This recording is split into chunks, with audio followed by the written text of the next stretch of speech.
오늘은 우리가 예수님께서 그 명령하신 성만찬 예식을 거행하는 날입니다. 예수님께서 내가 이 땅에 다시 올 때까지 나의 죽음을 이렇게 기념하라고 말씀을 하셨습니다. 그 약속 가운데 두 가지가 있는데 예수님께서 다시 오실 것이라는 약속입니다. 만약 예수님께서 다시 오시는 재림의 약속이 없으면 우리가 성만찬 예식을 할 의미가 아무것도 없죠. 무엇 때문에 성만찬 예식을 하겠습니까? 이렇게 살다가 그저 죽어버리면 그만인 것을. 그러나 우리에게 영생이 있고 내세가 있고 주님께서 우리를 데리러 다시 오신다는 재림의 언약이 있기 때문에 우리는 오늘도 기쁜 마음으로 성만찬 예식에 임할 수가 있는 것이 아니겠습니까? 얼마나 감사한지 모르겠습니다. 그리고 이 성만찬은 예수님께서 돌아가셔서 우리 죄를 위해서 속하시는 피를 흘리시고 또한 우리에게 매일매일 영적으로 살 수 있는 생명력을, 생명의 떡이 되셔서 우리에게 공급하시고 있다는 사실을 계속 확인해 주시는 것이기 때문에 얼마나 감사한지 모르겠습니다. 여러분 성경에 마태복음 5장에 팔복이 있죠? 이 팔복, 8가지 복. 그래서 제일 처음에 시작할 때 심령이 가난한 자는 복이 있나니 천국이 저희 것이며 라고 이제 팔복을 시작하셨습니다. 그런데 이 복이 있다. 심령이 가난한 자는 복이 있나니 온유한 자는 복이 있나니 의를 위해 핍박을 받는 자는 복이 있나니 이렇게 복이 있나니 하는 이 복이 있다는 말씀을 말씀하실 때 헬라말로 마카리오리 그런 단어를 써서 말씀을 하셨습니다. 이것은 예수님께서 직접 하신 말씀이기 때문에 그 말씀을 기억해서 이 마태복음에 기록한 것이 아니겠습니까? 그럼 예수님께서 이 복이 있다라는 단어가 이 헬라 언어 가운데 여러 가지가 있는데 그 중에 특별히 심령이 가난한 자는 복이 있나니 이렇게 팔복을 말씀하실 때 이 복이 있다는 단어 가운데서 왜 마카리올이라는 단어를 사용하셨을까? 왜 하필이면 그 단어를 써서 말씀하셨을까? 우리 그것을 좀 이해해 볼 필요가 있습니다. 그것은 뭐냐면 여러분 단어가 상징하거나 우리에게 가져다주는 그 내용과 의미가 다 다르지 않습니까? 그래서 여기에 이제 마카리올이라는 그 단어가 우리에게 주는 의미는 뭐냐면 심령이 가난한 자의 행복하며 그런 뜻이라는 겁니다. 우리가 옛날 그 헬라어를 사용하던 시대에 살아보지 않았으니까 우리가 모르죠. 그러나 학자들이 그 당시에 언어를 풀어서 설명해 주기를 이 마카리오리는 그러한 자들의 행복함이 어떠하냐 이런 감탄사가 섞여 있는 그런 뜻이라는 겁니다. 행복한 자여 그런 뜻이라는 겁니다. 여러분 제가 이 헬라어를 배우고 히브리어를 배울 때 참 제가 그런 생각이 들어갔어요. 이 복잡하고 골치 아픔을 그냥 무엇 때문에 배우는가 제가 그런 생각을 많이 했었는데 제가 이 헬라어를 배우면서 느낀 점 가운데 하나가 뭐냐면 옛날에 하나님께서 이 신약 성경을 기록하실 때 헬라말로 기록하셨고 처음에 복음을 온 세상에 전파하실 때 세계 공통 언어로 헬라어가 되게 하신 주님의 섭리가 무엇이라는 것을 제가 조금 이해할 수 있겠더라고요. 이 헬라어는 영어보다 어떤 의미를 표현하고 전달하는데 훨씬 더 좋은 글입니다. 지금까지 인류 역사 가운데서 어떤 것을 가장 정확하게 그 의미와 뜻과 정서를 표현하는 데 있어서 옛날에 헬라어만큼 그렇게 좋은 언어가 또 있었겠는가 그렇게 문학자들이 말을 할 정도입니다. 옛날에 그 알렉산더 대왕이 세상을 정복할 때 그 젊은 왕이 말이죠. 한 3년 반 동안의 세상을 정복했는데 인도의 간지스 강까지 가서 내가 더 이상 정복할 것이 없다고 땅을 치면서 울었다는 그런 실화가 있지 않습니까? 그렇게 할 때 참 이상하게 이 알렉산더 대왕이 가서 정복한 그 땅에는 자기 군대에 어느 정도 한 300명, 400명을 거기에 남겨두고 그 가족까지 남겨두고 아니면 그 지역에 있는 여인들과 결혼하게 해서 가족을 만들어서 헬라 나라의 그리스 나라의 언어를 거기에 심어두고 그 문화를 심어두고서 또 떠났다는 것입니다. 그렇게 해서 이 헬라 문화가 전 세계에 퍼지게 되었죠. 그래서 이 마카리올이라는 뜻은 참 이러한 자의 행복함이여, 그런 뜻이라는 겁니다. 예수님께서 그 말씀을 하실 때 어떤 의미에서 이 말씀을 하시냐면, 하나님께서 인간을 창조하실 때 행복하게 창조하셨단 말입니다. 근데 그 행복은, 여러분 그 팔복을 가만히 보면 그 속에 물질적인 행복은 들어있지 않습니다. 전부 마음의 행복입니다. 그것만 봐도 우리의 행복은 마음속에 있는 것이지 세상에 눈에 보이는 데 있지 않은 것을 우리가 알 수가 있는 것입니다. 그래서 하나님께서 인간을 창조하실 때 행복한 마음을 가지고 살도록 창조를 하신 것입니다. 기쁨과 화평함이 깃드는 마음을 가지고 살게 하신 겁니다. 그게 행복함입니다. 우리가 이 행복함을 다른 데서 찾으려고 애를 많이 쓰기 때문에 어려움을 겪는 것이지, 사실은 행복함은 아주 간단한 곳에 있는 것을 우리가 이제 아는 것입니다. 그래서 우리가 알지만은 심령이 가난한 것, 마음이 가난하면 행복합니다.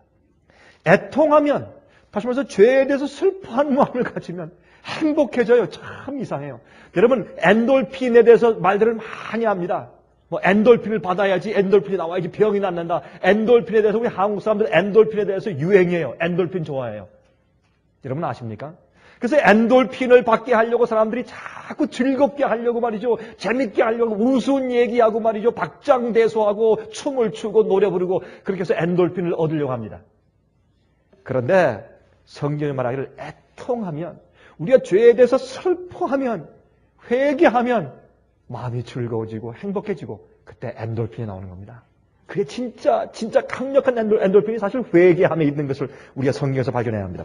온유한 자는 행복합니다. 의에 줄이는 자는 행복합니다. 긍휼히 여기는 자는 행복합니다. 마음이 청결한 자는 행복합니다. 화평케 하는 자는 행복합니다. 의를 위하여 핍박을 받는 자는 행복합니다. 이 속에 어디 우리 눈에 보이는 세상과 물질이 어디 있습니까? 다 마음이지.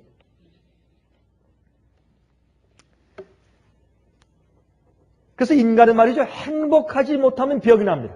마음에 행복이 없으면 병이 나요. 마음에 병이 나고 스트레스가 생기고 그 다음에 이제 몸에 병이 나는 것입니다. 여러분, 이 스트레스가 요즘에 현대인들의 암에 걸리는 이유 가운데 가장 큰 것이라죠.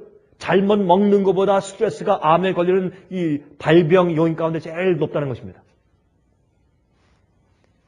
사람은 원래 에덴 동산에 있었을 때 완전하게 행복했습니다. 우리 인간들은 완전하게 행복했었습니다. 그런데 그 죄가 들어옴으로 그 행복이 깨어진 것입니다. 어디에서요? 마음속에서. 이 마음의 생각 구조가 타락하게 됐습니다. 이기적이고 교만하고 더럽혀졌습니다. 그러니까 행복이 깨어진 것입니다.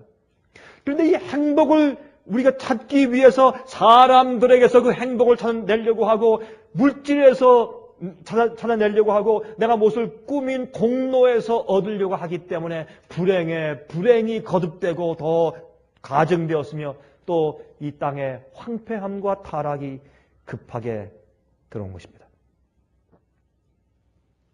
이 세상의 물질 세계는 행복을 주지 못하는 것을 제가 더 이상 말할 필요가 없습니다. 우리가 다 아는 얘기니까 더 이상 잔소리입니다. 자, 이제 그만 얘기하죠. 그래서 죽음과 슬픔과 고통은 그 사실을 가르쳐 주기 위해서 존재합니다. 그래서 우리가 아무리 가져보아도 행복하지 못합니다. 아무리 올라가도 행복하지 못합니다. 아무리 빨리 달려봐도 이웃과의 교통은 없습니다. 아무리 성취해봐도 만족감이 없습니다. 그래서 행복하지 못하는 사회에 우리가 지금 살고 있는 것입니다. 그러므로 타락한 인간들을 그 하나님의 왕국의 참된 행복함으로 회복시키시기 위해서 가르쳐 주신 것이 팔복입니다. 제가 오늘 팔복에 대해서 말씀드리는 건 아니지만, 우리가 이런 각도에서 가만히 생각해 보니까 이 팔복에 대한 말씀을 가만히 명상해 보니까 사실 우리가 행복해질 수 있게 가르쳐 주신 교훈이더라고요. 제가 보니까. 하나님께서 원래 인간을 에덴 동산에서 행복할 수 있도록 만들어 주셨는데 우리 인간이 불행하게 되었어요. 그래서 지금 예수님께서 갈릴리 바닷가에서 예수님께서 처음으로 인간이 되신 다음에 처음으로 당신의 공생의 사업을 시작하시면서 처음으로 이제 은혜 왕국의 왕국을 선포하시는 겁니다.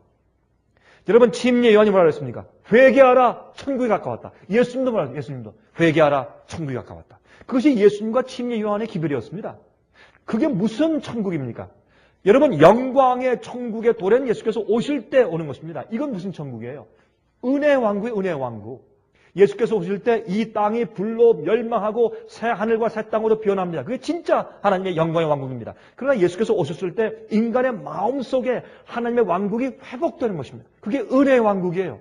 그 은혜의 왕국의 시작을 주님께서 선포하시면서 무엇을? 하늘의 법칙을 선포하신 것이 팔복이에요. 그게 팔복입니다. 이러한 자는 하늘에 속한 자야. 이러한 자는 하늘에 속한 자야. 이러한 자는 하늘에 속한 자야. 그 말을 다시 말해서 이러한 자는 행복한 자야. 이러한 자가 행복한 자야. 그 말씀하시는데 마음속에 있는 참된 행복을 말씀하시는 겁니다. 다시 말해서 마음이 바뀌어야 행복합니다. 행복은 마음속에 있습니다. 다른 사람들이나 물건, 환경들을 원망하지 말아야 할 것은 불행은 마음속에 있기에 그렇습니다. 여러분, 마음에 의심이 생기거나 불평, 불만이 생기면 여러분은 행복하지 못합니다. 해보십시오. 되는 거. 우리가 완전히 행복하려면 완전히 만족이 있어야 합니다. 근데 참 여러분, 성경을 말하기를 범사에 감사하라. 범사에 감사할 수 있게 되면 완전히 행복해집니다. 근데 이게 힘들어요. 힘든데 이건 뭘로 가능하냐면 마음이 바뀐 다음에 전적인 굴복이 있으면 가능합니다. 하나님께서는 가능치 않은 것을 우리에게 요구하신 적이 없습니다. 그래서 사실 말이죠. 우리가 난 타고날 때부터 나는 아주 세심한 사람이고 타고날 때부터 무엇인가 따져봐야 되고 그거 좋습니다. 여러분, 옛날에 요한 웨슬레도 그랬어요. 요한 웨슬레 설교가 그랬습니다. 그러니까 요한 웨슬레 설교가 아주 자상하고 힘이 있고 말씀이 은혜가 있어요. 그러나 요한 웨슬레는 그 자상한 마음씨를 예수님께 늘 굴복했기 때문에 가능한 것입니다. 우리가 무슨 성격을 가지고 태어났든지 상관이 없어요. 우리는 우리 마음 가운데 만족을 발견합니다. 예수님 안에 있기 때문에 만족한 것이죠. 내 앞에 깜깜하게 보여도 주님께서 내게 제일 좋은 것으로 앞으로 주실 것을 알기 때문에 깜깜함 속에서 저쪽 미래를 보기 때문에 만족한 것이지. 믿음으로 만족한 것이죠. 그걸 우리가 배워야 합니다. 그게 행복함입니다. 그래서 예수께서 당신의 은혜의 왕국의 시작을 선포하시면서 그 왕국의 법인 팔복을 선포하십니다. 그래서 그 나라의 백성이 되어야 행복한 것입니다. 그 나라의 백성이 되어야. 여러분, 제가 마태복음 7장 13절과 14절 읽습니다. 이렇게 말씀되어 있어요. 좁은 문으로 들어가라. 멸망으로 인도하는 문은 크고 그 길이 넓어 그리로 들어가는 자가 많고 생명으로 인도하는 문은 좁고 길이 협착하여 찾는 이가 적음이니라. 다시 말해서 대중들이 많이 가는 큰 길로 가면 편한 것 같아도 불행한 길이요. 멸망의 길이요. 그러나 좁은 길은 협착해서 찾는 이가 적지만 행복한 길입니다. 그걸 지금 말씀하신 겁니다. 자, 빌립보 4장 7절 다 펴십시오. 빌립보 4장 7절 펴서보십시오. 빌립보서 4장 7절을 보시면 다음과 같이 말씀되어 있습니다.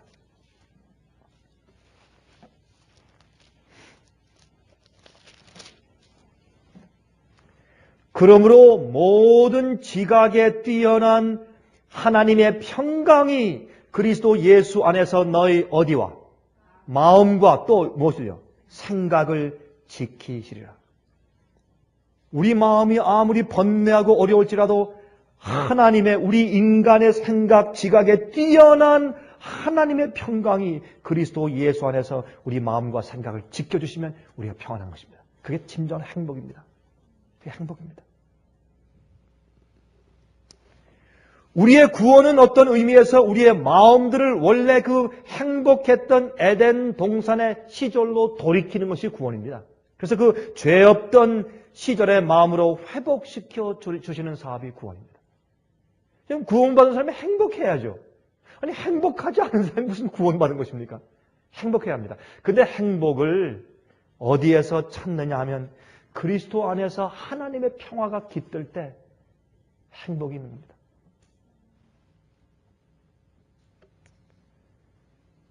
여섯 번째 복인 마음이 청결한 자. 마태복음 5장 8절에 6번째 복이 있습니다. 마음이 청결한 자는 복이 있나니 저희가 하나님을 볼 것이며.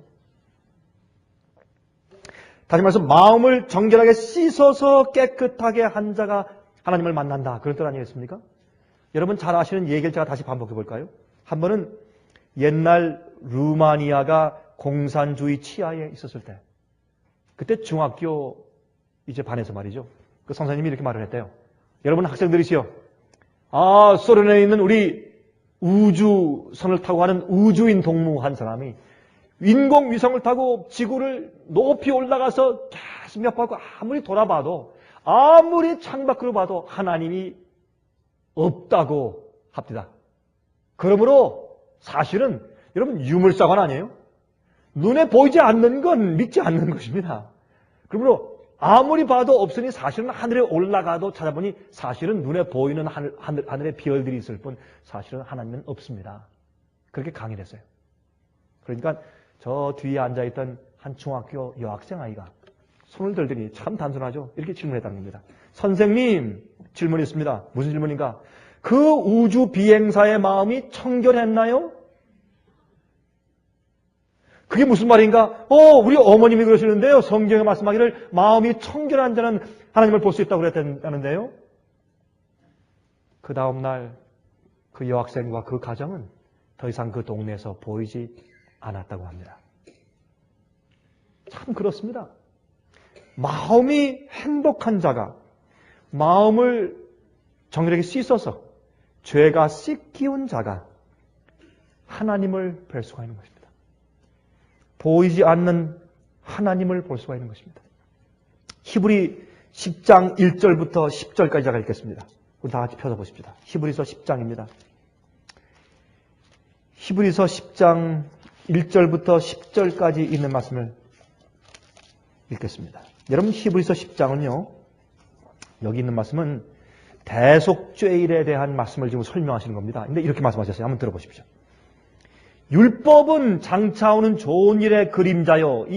여러분 율법이란 단어를 쓸 때 성경 가운데서 어떤 때는 십계명을 율법이라고 한 적도 있고 아니면 구약 성경 전체를 율법이라고 그렇게 말한 적도 있고 아니면 어떤 때 성소 제도를 율법이라고 한 적도 있고 아니면 그 유대인들의 레위인들의 절기 지키는 것을 율법이라고 일컬은 적도 있습니다. 그러나 이제 이 옛날에 지키던 옛 언약의 모든 것들을 율법이라고 설명하는 것이죠. 그래서 율법은 장차오는 좋은 일의 그림자요.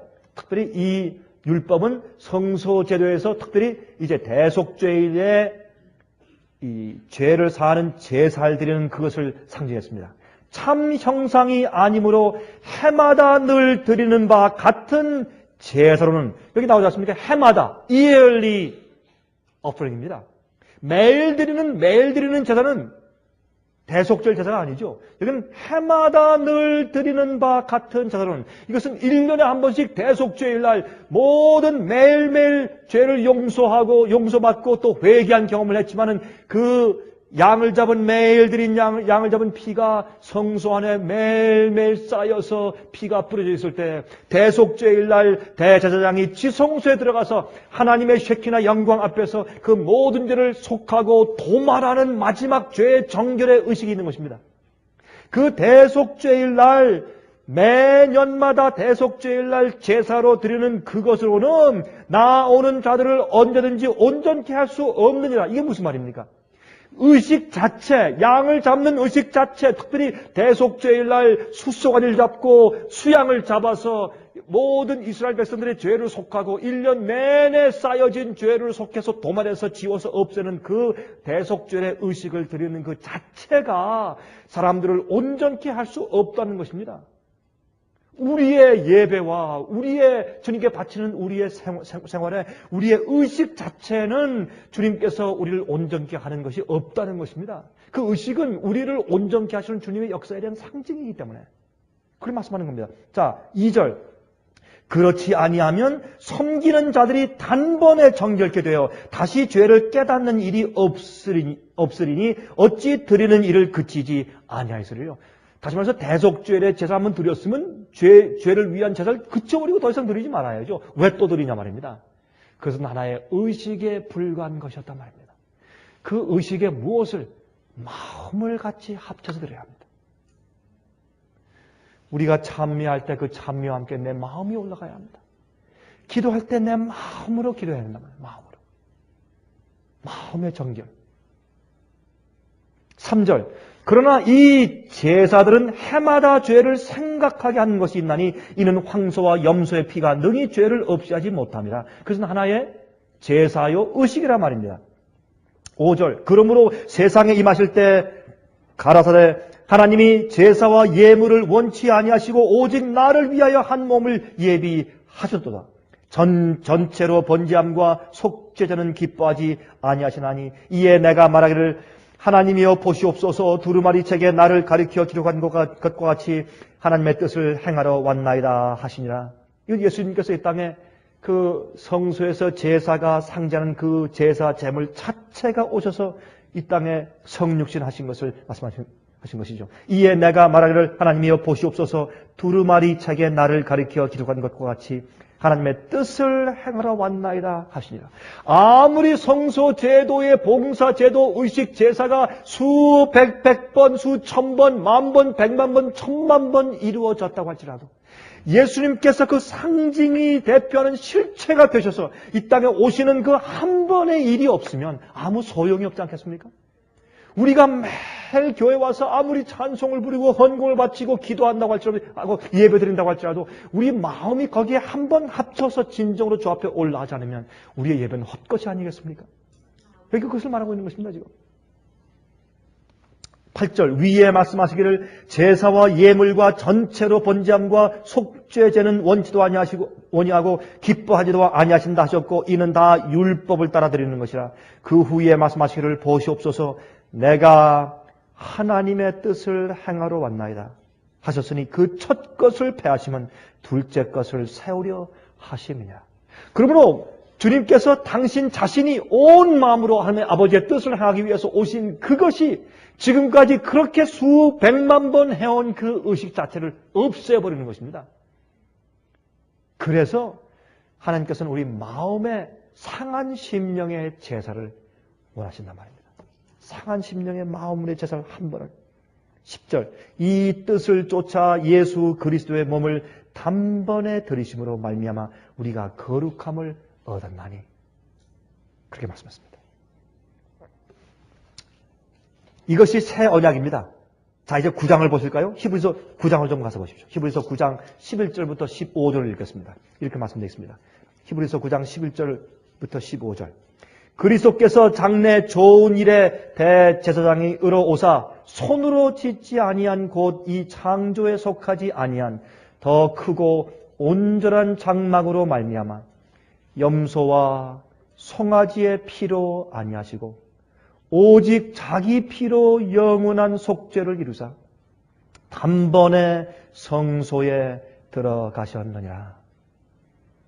염소와 황소의 피와 및 암송아지의 죄로 부정한 자에게 뿌려 그 육체를 정결케 하여 거룩케 하거든. 여러분 잘 생각해 보십시오. 이 말은 무슨 말입니까? 지금 이 성소에서 양 잡아, 염소 잡아, 소를 잡아 제사 드린 그것으로도 백성들이 정결케 되었거든. 하물며 14절부터 하물며 영원하신 성령으로 말미암아 흠없는 자기를 하나님께 드린 그리스도의 피가 어찌 너희 양심으로 죽은 행실에서 깨끗하게 하고 살아계신 하나님을 섬기게 못하겠느냐? 만약에 우리가 예배하고 주님께 나아가서 우리 마음을 드리는 그 일, 그게 제사거든요. 예수님께서 하늘 성소에서 우리를 위해서 중보하시고 기도하는 그것이 사실은 제사거든요. 그것이 하늘 성소에서 예수님께서 하시는 그 일이 이 땅에서 유대인들과 이스라엘 백성들이 2000년 이상 해오던 그 일을 대치한 것이거든요. 예? 그러면 이스라엘 백성들이 유대인들이 또 성소에 들어가서 그들이 양잡아 제사할 때 이런 동물들의 피가 그들의 마음을 정결케 하는 것을 그들이 믿었을 때 그들의 마음이 정결케 되었습니다. 믿음으로 미리 예수께서 앞으로 흘리실 그 피가 미리 그들에게 적용되어서 그들은 정결케 되는 경험을 했어요, 믿음으로. 근데 그것을 대체해서 예수님께서 하늘 지성소에서 지금 우리를 위해서 성소 봉사를 하고 계신데, 그 예수님의 피가 말이죠. 동물의 피로 그렇게 했다면 예수님의 피가 우리의 양심을 깨끗하게 씻어서 정결케 하지 못하면 이게 어떻게 된 노릇이냐 말입니다. 옛날 유대인들이 성소에 가서 양을 잡아 제사할 때 어떻게 했습니까? 내가 죄를 지면 괜찮아. 내 집 뒷뜰에 가면 양들 20마리, 30마리 있어. 그것도 한 마리 잡으면 되지. 이렇게 해서 성소를 도살장으로 바꿔 놓았단 말입니다. 우리가 마음으로 정말 예수 그리스도의 돌아가심과 부활을 진심으로 이해하고 감사한 마음으로 우리가 주 앞에 마음을 드리고 주님의 영을, 주의 성령을 받아들이지 않으면 옛날 성소를 도살장으로 만든 사람들이나 교회에 와서 아무런 마음의 변화가 없이 그냥 예배하고 주님에 대한 어떤 성소 봉사 제도를 상징으로만 이해하는 사람들은 교회 안을 도살장으로 만드는 것입니다. 십자가를 가지고 똑같은 것입니다. 그러므로 15절 이를 인하여 그는 새 언약의 중보니 이는 첫 언약 때 범한 죄를 속하려고 주구사 부르심을 입은 자로 하여금 영원한 기업의 약속을 얻게 하려 하심이라 그랬습니다. 다시 읽읍시다. 14절 하물며 영원하신 성령으로 말미암아 흠없는 자기를 하나님께 드린 그리스도의 피가 어찌 너희 양심으로 죽은 행실에서 깨끗하게 하고 살아계신 하나님을 섬기게 못하겠느냐. 예수의 피가 우리 양심을 깨끗이 씻어서 하나님을 올바로 섬기게 도대체 못해주겠느냐 그 말이에요. 예? 그거 못하면 너희가 교회에 뭐하러 와 있느냐 그런 말입니다. 이 말씀은 그러면 너희가 제사를 왜 드렸느냐. 만약 이렇게 못한다면 너희가 주님을 왜 믿으며 왜 교회에서 참여하고 왜 기도하느냐.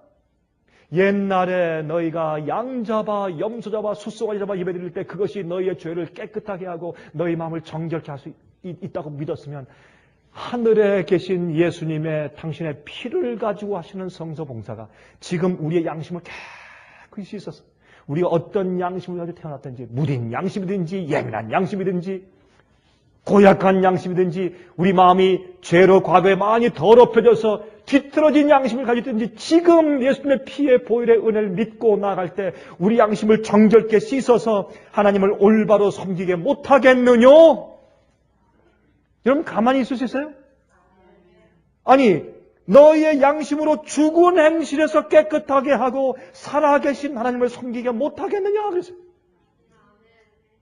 여러분 못합니까?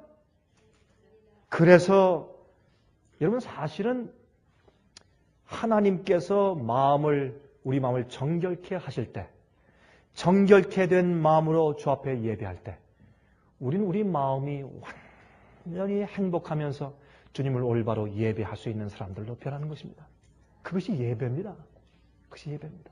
오늘은 우리가 그 예배를 하는 날입니다. 여러분 성만찬 예식은 하나님께서 우리에게 왜 주셨습니까? 성만찬 예식은 내가 다시 이 땅에 올 때까지 내가 너희를 위해서 죽은 것과 부활한 것을 기념해라. 이 떡은 내가 너에게 주는 살이야. 이 포도즙은 내가 너에게 주는 피다. 그 예수님의 죽음과 부활을 예수님의 피 흘리심을 나를 위해 하신 것으로 진심으로 받아들이며 그것이 내 양심을 씻는 것입니다.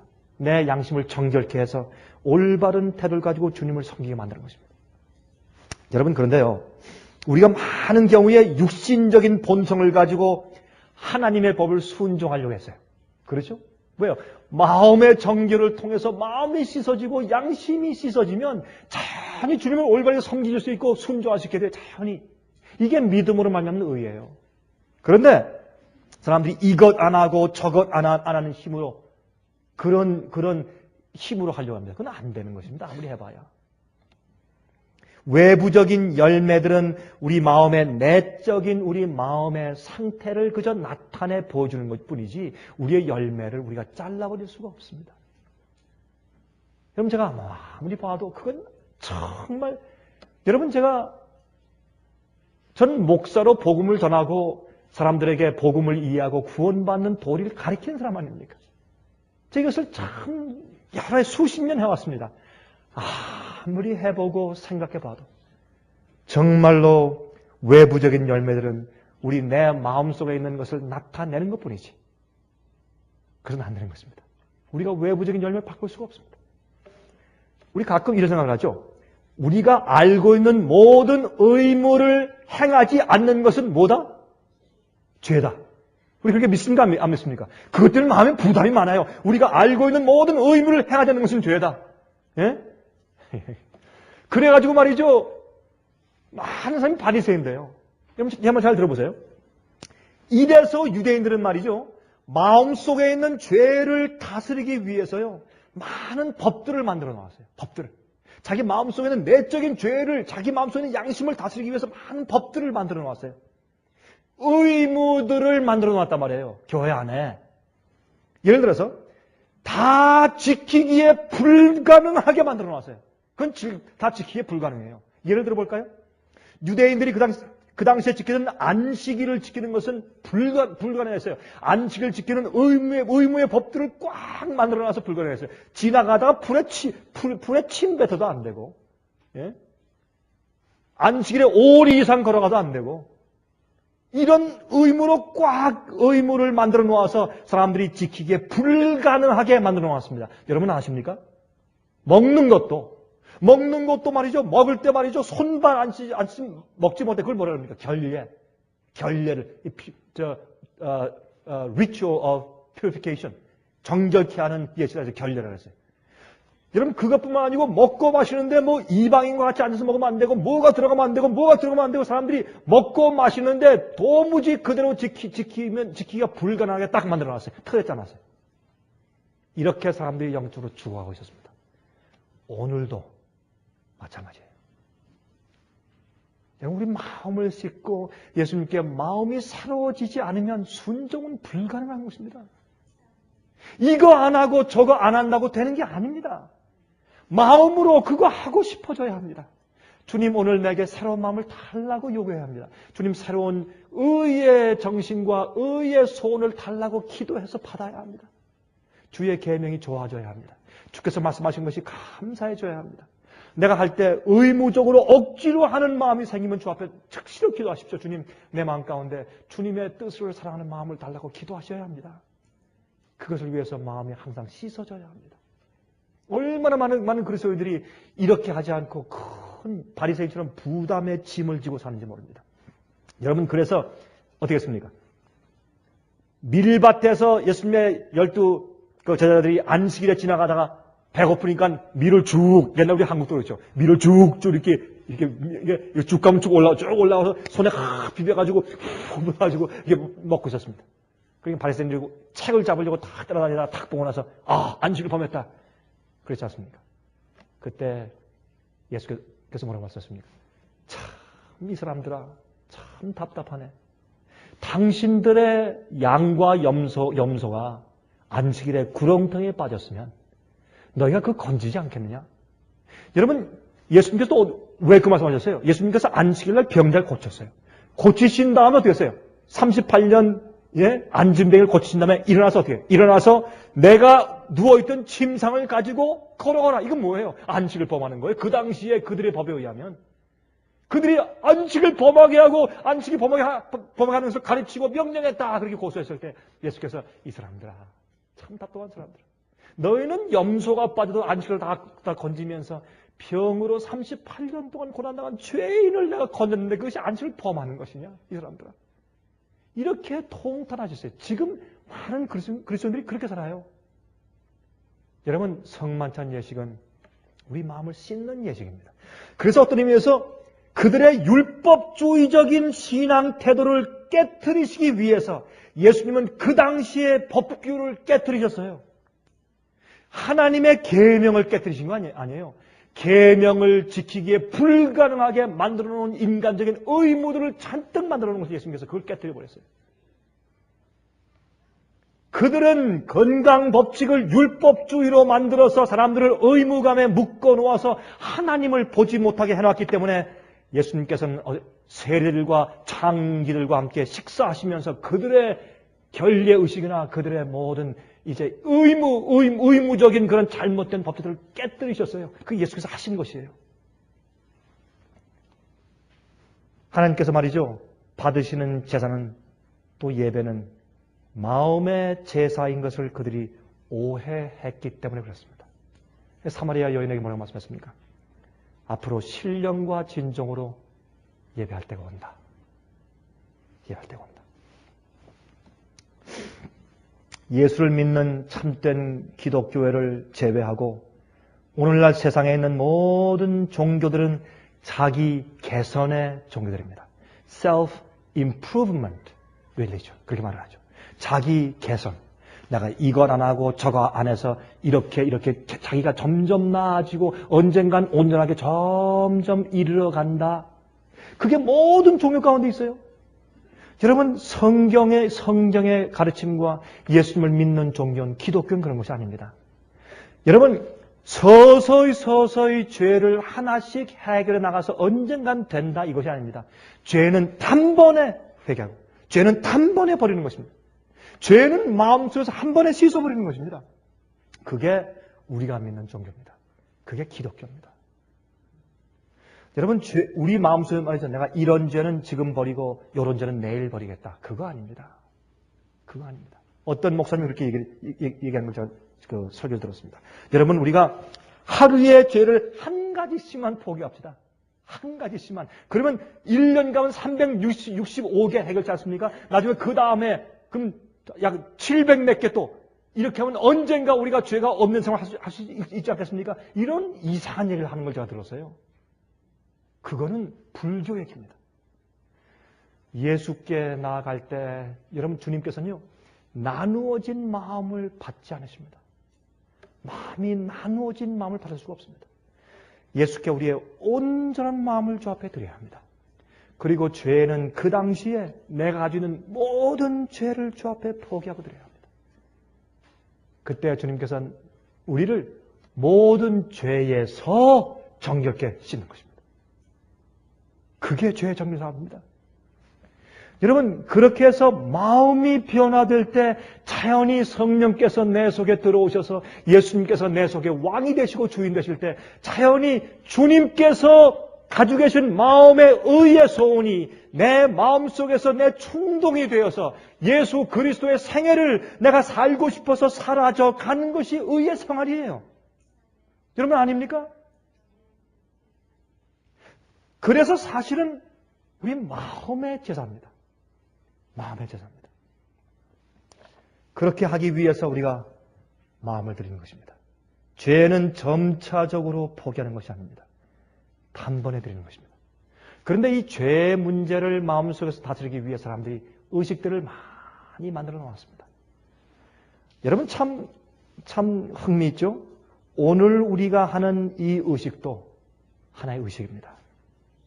그러나 성경이 말씀하시는 것은 이 의식 속에 우리 마음을 같이 하나로 합치면 다시 말해서 우리가 정결해지고 피로 씻은 우리 마음을 이 의식과 하나로 합쳐버리면 그 의식이 실제가 되는 것입니다. 옛날에 양을 잡고 염소 잡고 수송아지 잡은 사람들이 앞으로 올 메시아를 믿는 믿음으로 양을 잡고 눈물을 흘리면 그 피가 예수께서 흘리신 피처럼 인정되고 간주되어서 그들의 죄를 사했습니다. 마찬가지로 오늘 우리가 예수님의 살을 상징하는 떡을 받으면 우리 정결하게 된 마음으로 그것을 받으면 예수님의 생애를 내 생활 가운데 받아들인다는 우리 마음의 진정한 마음 때문에 정말 성령으로 예수의 생애가 우리 마음 가운데 나누어지는 것입니다. 여러분 우리의 구원은 칭이라고 하는 것은 무엇입니까? 의롭게 칭해주는 것이죠. 성화는 무엇입니까? 매일매일 하나님께서 예수 그리스도의 의롭게 살 수 있는 성령의 그 은혜와 품성을 내게 매일 나누어 주는 것입니다. 그게 성화입니다. 성화는 내가 내 힘으로 이것 안 하고 저거 안 하는 의무를 이해하는 것이 아니라 주의 뜻대로 살기를 즐거워하는 마음으로 예수 그리스도의 성령으로 주님의 성품을 매일 내 마음 가운데 나누어 가지는 생애가 성화입니다. 우리 그렇게 이해할 때 성만찬 예식은 성화를 상징하기에 얼마나 합당합니까? 예? 그래서 예수님의 생애를 받아들이고 그 다음에 예수님의 피가 우리 마음을 정결케 하는 실제 경험 가운데 들어가는 것입니다. 우리 한 절만 읽고 우리 이제 우리 예식에 들어가도록 하십니다. 고린도전서 11장 27절 보십니다. 고린도전서 11장 27절 읽겠습니다.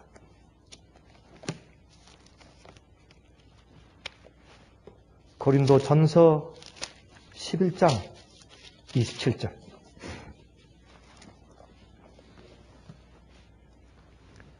그러므로 누구든지 주의 떡이나 잔을 합당치 않게 먹고 마시는 자는 주의 몸과 피를 범하는 죄가 있느니라.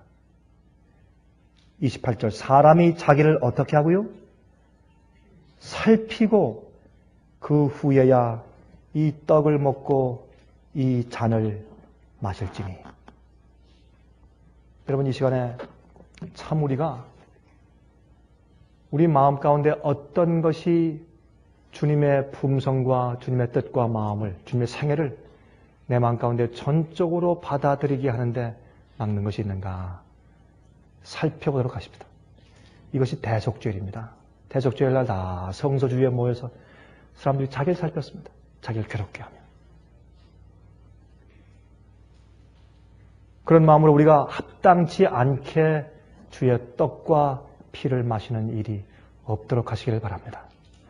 여러분, 지금 잠깐 우리 기도한 다음에 여러분들 이제 흩어지셔서 우리가 겸손 예식과 함께 성만찬 예식을 우리 거행 들어가겠습니다. 우리 잠깐 고개 숙이고 기도하십시다.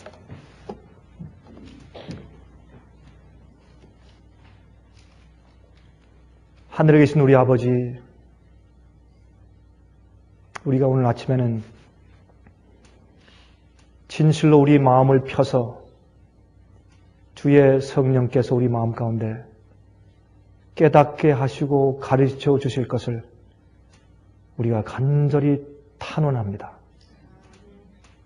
우리 마음속에 오셔서 우리 마음을 비춰서 보여주시고 우리가 형식적이 아니고 주님을 정말 우리 마음 가운데 오셔서 사시도록 영접하는데 어떠한 거친 돌들이 있는지 보여주시기를 기도합니다. 성령 이외에는 우리가 하나님의 마음을 알 수 없다고 말씀하셨습니다. 마찬가지로 우리가 우리의 마음속을 우리가 잘 알지 못합니다. 주의 영께서 우리 마음속 깊이 있는 것들을 드러내 주셔서 진실로 통회하는 심령을 넣어주시기를 간절하게 기도합니다. 그래서 우리가 이제 주의 잔을 마시고 주의 떡을 먹는 이 예식에, 거룩한 예식에 참여할 수 있는 마음을 준비시켜 주시길 기도합니다. 우리에게 겸손한 마음들을 허락하셔서 우리가 서로에게 낮춰서 서로 섬기고 서로 봉사하는 종의 의미가 무엇인지를 가르쳐 주시옵소서. 우리가 이런 예식을 형식적으로 한 적이 참 많이 있습니다. 오늘 이 예식이 우리 마음속에 들어와서 실제가 되게 해 주시옵소서. 주여, 저의 양심은 많은 경우에 삐뚤어져 있으며 또한 어떤 땐 예모가 없고 어떤 땐 너무 예민하고 어떤 땐 우리가 참 잘못 배양한 양심 때문에 주 앞에 온전한 순전한 제사를 드릴 수 없는 것들을 보면서 탄식할 때가 종종 있습니다. 주님이시 오늘 우리 양심들이 예수 그리스도의 피로 정말 정결히 씻은 바 될 수 있는 기회를 주시고 그렇게 하기 위하여 우리가 서로 낮추는 예식을 통해서 우리 이곳에 있는 모든 교우들의 각자 심령이 준비되게 해 주시옵소서. 살아계신 예수 그리스도의 거룩하신 이름을 의지하여서 간절하게 기도하옵나이다. 아멘.